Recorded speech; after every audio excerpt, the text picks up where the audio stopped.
Leap Castle is said to be the most haunted castle in Ireland. It has had a horrific history, with each passing century being punctuated by ferocious acts of violence. One of the most gruesome murders to take place in the castle occurred in 1532, in a room above the main hall of the castle, which is now known as the Bloody Chapel. And this is the room featured in this photograph. The original castle is thought to have been built circa 1250 and was the principal seat of the fearsome Ely O'Carroll clan.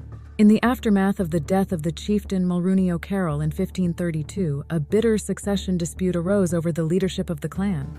The dispute came to an abrupt end when one-eyed Teague O'Carroll, who as mass was being celebrated in the room, stormed in chanting holy rites and drove a sword into the back of the priest, who was also his older brother Thaddeus.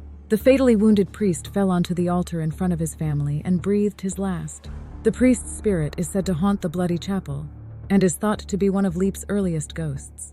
Even centuries later, when the castle lay in state of ruin, passers-by have seen the window of the room light up suddenly late into the night. In 1922, workmen at Leap Castle found an oubliette in a secret dungeon hidden behind a wall in a corner of the Bloody Chapel. When they explored the sinister dark hole further, they made a horrific discovery. There were enough human skeletons amassed on top of wooden spikes that it would take 3 cartloads to remove them.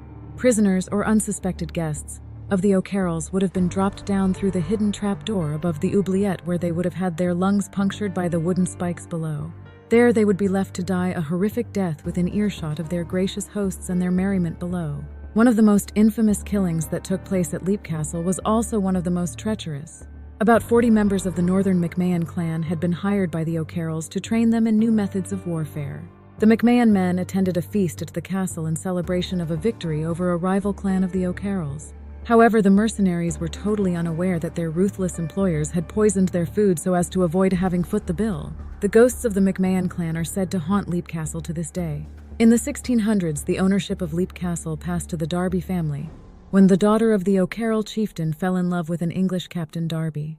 Their son, Jonathan Darby, hid vast treasures in the grounds of the castle during the English Civil War.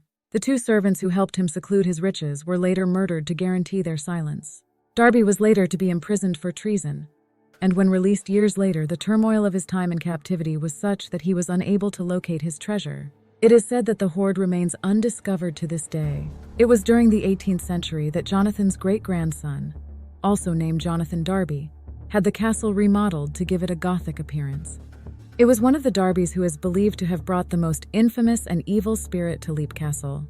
In the early 1900s, the occult was a fashionable pastime for the gentry, and Mildred Darby began dabbling in the black arts in Leap with terrifying results. She is credited with unleashing an elemental spirit to the castle, a type of primitive ghost that attaches itself to a particular place.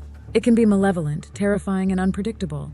She herself described her ordeal in a 1909 article for the journal Occult Review. "I was standing in the gallery looking down at the main floor when I felt somebody put a hand on my shoulder. The thing was about the size of a sheep, thin, gauntling, shadowy. Its face was human, to be more accurate, inhuman. Its lust in its eyes, which seemed half decomposed in black cavities, stared into mine.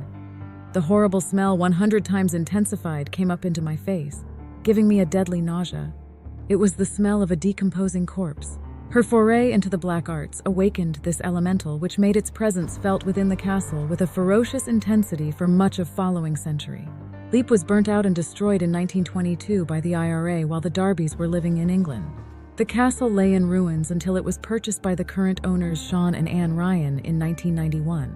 Sean has restored the castle and was a most gracious host when I called to visit Leap to take these photographs. Sean has frequent sightings of the numerous spirits of Leap, but thankfully the Ryans have never encountered the elemental, who for now seems to have retreated.